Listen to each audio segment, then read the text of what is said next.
Alors, quel est le sens de la peine en droit pénal? Eh bien, c'est une problématique qui est assez mal connue du grand public, des non-juristes, et pourtant c'est une problématique qui est totalement d'actualité, puisque une ordonnance vient tout juste d'être signée, qui crée en fait un nouveau code, le code pénitentiaire, et plus précisément la partie législative de ce code. Et le code pénitentiaire, en fait, il a pour objectif d'unifier et de rationaliser tout ce qu'on appelle le droit de la peine. Donc essayer de comprendre les différentes peines, quelles sont leurs finalités, pourquoi elles sont prononcées, etc. Et ce nouveau code, en fait, il est le fruit d'un travail qui a été fait par un ancien président de la chambre criminelle de la Cour de cassation, M. Cotte, qui a rendu donc un rapport au garde des Sceaux et qui, à la suite de ce rapport, a permis donc la création de ce code de la peine. Et avant ça, je voudrais quand même vous rappeler le sens de la peine. Le sens de la peine, il est énoncé en fait dans l'article 130-1 du Code pénal, qui nous dit bien que l'objectif du droit pénal, il est protéiforme. Pourquoi on punit les gens? On punit les gens d'abord pour protéger la société. D'accord? Quand on prononce une peine d'emprisonnement, on fait que la personne ne participe plus à la société, elle est mise à l'écart de la société pour justement protéger la société. On veut également, en punissant quelqu'un, donc en le privant de sa liberté, on veut le faire réfléchir à la gravité de son comportement pour justement éviter qu'il recommence. Donc on veut prévenir également les nouvelles infractions. On veut également, en écartant la personne par de l'emprisonnement, restaurer un équilibre social qui a pu être bouleversé par la commission d'une infraction. On veut, toujours dans la même idée, eh bien évidemment indemniser, entre guillemets, réparer les victimes dans les intérêts qui ont été atteints. Donc voilà tous les objectifs en fait de pourquoi en fait on punit les gens. Voilà toutes les finalités que l'on poursuit à travers la punition. Mais vous voyez bien que à travers ça se dégage déjà la double fonction de la peine en droit pénal. Et ça, c'est très important. On veut bien évidemment sanctionner l'auteur de l'infraction. Et ça, c'est l'aspect, vous voyez, le plus évident de la peine. De dire, vous avez fait quelque chose de grave, on vous sanctionne pour ça, et vous allez réfléchir à cette sanction en étant notamment privé de votre liberté. Mais l'autre objectif de la peine, c'est de favoriser l'amendement de l'auteur de l'infraction, son insertion ou sa réinsertion. Et vous voyez bien que cette deuxième dimension de la peine, c'est quelque chose qu'on oublie parfois. Et l'objectif du code qui vient d'être créé, c'est justement d'insister là-dessus, sur le fait que, certes, on punit les gens, mais ce qu'on veut, c'est les réinsérer dans la société parce qu'en France, on ne considère pas que quand une personne a commis un acte grave, il est définitivement exclu de la société. En France, on a cette philosophie de dire, quelle que soit la gravité de l'infraction qui a été commise, on doit toujours permettre à la personne qui l'a commise de s'amender et à terme, d'être réinsérée dans la société. Le problème, c'est que concrètement, à l'heure actuelle, la prison, elle est criminogène. Elle va créer, en fait, elle va pas créer des multirécidivistes, mais elle va parfois, vous voyez, échouer dans cette mission d'insertion et de réinsertion. Et le code qui est créé là, il a pour but, justement, d'essayer d'inverser cette tendance. Alors, ce qui fait qu'à l'heure actuelle, qu'est-ce qui va se passer? Eh bien, en fait, on va se retrouver avec 3 codes. Pour savoir quelle est l'infraction qui a été commise, on va regarder le code pénal. Pour savoir comment on sanctionne jusqu'au prononcé du jugement qui sanctionne, eh bien, on va appliquer le code de procédure pénale. Et après, pour ce qui est de l'exécution et de l'application des peines, eh bien, on aura recours à ce 3e code. Et l'objectif fondamental, c'est qu'en droit français, en fait, on cherche toujours à respecter ce principe de l'individualisation de la peine. C'est-à-dire qu'on veut que la peine qui est prononcée, elle corresponde exactement à l'infraction qui a été commise et à la personne du prévenu qui est finalement déclaré coupable. Donc ça, c'est l'objectif du code, c'est de garantir cette individualisation de la peine. Autre objectif très important, surtout qu'il a été souvent décrié jusqu'à présent, c'est que les peines soient effectivement exécutées. Parce qu'il y a trop de peines à l'heure actuelle qui ne sont pas exécutées. Mais à travers ça, il y a toujours cette double dimension que je vous ai dit au début.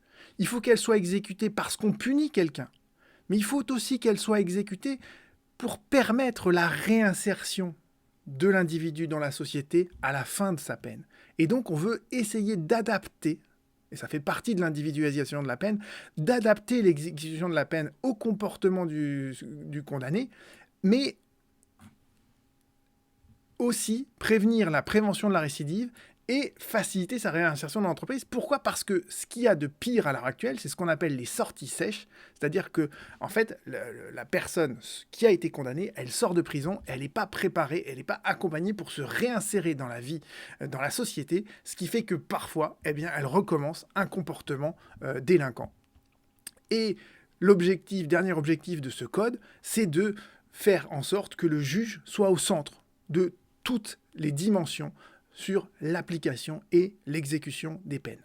Et donc, vous retrouvez, et je vais pas vous expliquer tout le code parce qu'il est très très long, d'accord, mais je vous donne quelques articles qui me paraissent marquants de ce code, et bien évidemment, le premier article qu'il faut relire, c'est l'article, le L1, d'accord, où on vous redit bien que, voilà, le but de l'exécution des peines, c'est l'insertion ou la réinsertion des personnes qui sont condamnées.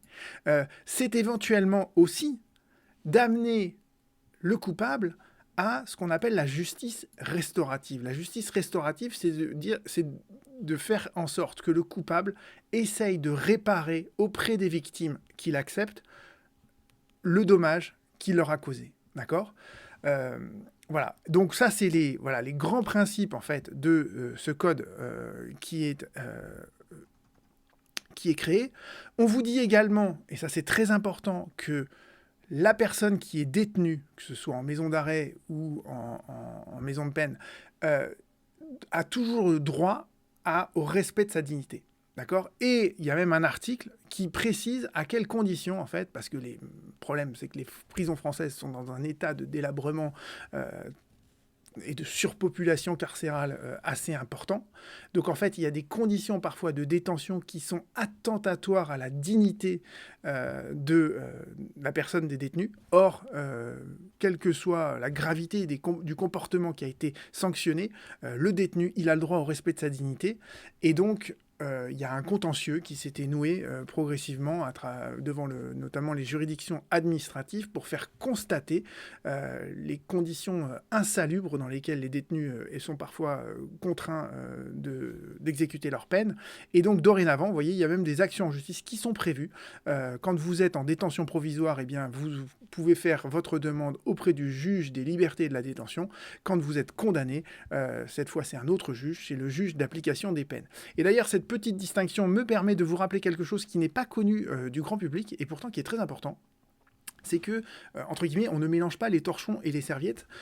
Donc, en droit pénal, on distingue, en fait, le prévenu de la personne qui est condamnée. Le prévenu, en fait, c'est lorsque l'on fait une instruction, parfois le juge d'instruction va décider de placer quelqu'un en détention provisoire. Et la détention provisoire, elle se fait dans des maisons d'arrêt. D'accord ? Donc les maisons d'arrêt, c'est pour les personnes qui sont prévenues.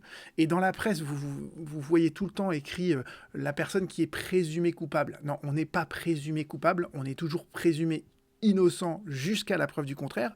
Donc, au lieu de dire présumé coupable, il faut utiliser le terme qui est prévu par le droit, hein, c'est le terme de prévenu. Le prévenu, c'est celui qui est dans l'attente d'un jugement de la part d'une juridiction répressive, d'une juridiction pénale.